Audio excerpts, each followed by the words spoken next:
Hi, in this video I want to describe how we present your job to a candidate, but first I want to explain something we don't do and explain why we don't do it. When I first got into this business, I was trained to close a candidate on a job, just like a car salesman closes a prospect on a car, and I really thought that was wrong. A decision to accept a job is really one of the most important decisions somebody makes in their life.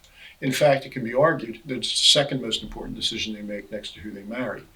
It's much too serious a decision to use manipulation to affect the outcome. And it's not fair to the client. Manipulating somebody into taking a job does not foster a long-term employment relationship. Our goal is not to just get someone to accept your job. Our goal is to find a person who will embrace your job and prosper at your firm. After everyone on our call list gets an initial brochure, anyone who is interested is scheduled to speak with Kathy and me. You'll meet Kathy in a later video. That discussion that we have is about 45 minutes long, and we break it into two segments. In the first segment, I carefully go over the opportunity, the job, the culture with the candidate, and I answer all of their questions. I pay a lot of attention to the kind of questions that they answer, and I pay a lot of attention to the way they communicate.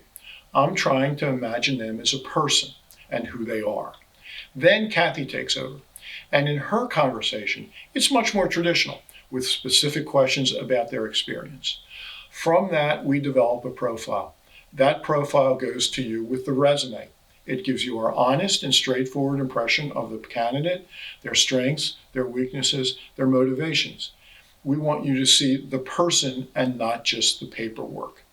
We make our process both pleasant to the candidate and thorough for the client. Here's how I know that. Some of our current clients are people that we actually approached about other jobs. Even if that wasn't a match, they were impressed by our professionalism and asked us to help them on their projects. In fact, a week ago, we talked to a VP of HR for a position in Texas. Even though it was not a good fit for him, he said that we knew more about our client than his internal people knew more about his company. I explained that we worked for our client for 5 years, and he laughed, and he said that his internal recruiters actually turn over every year or two. So that explains why.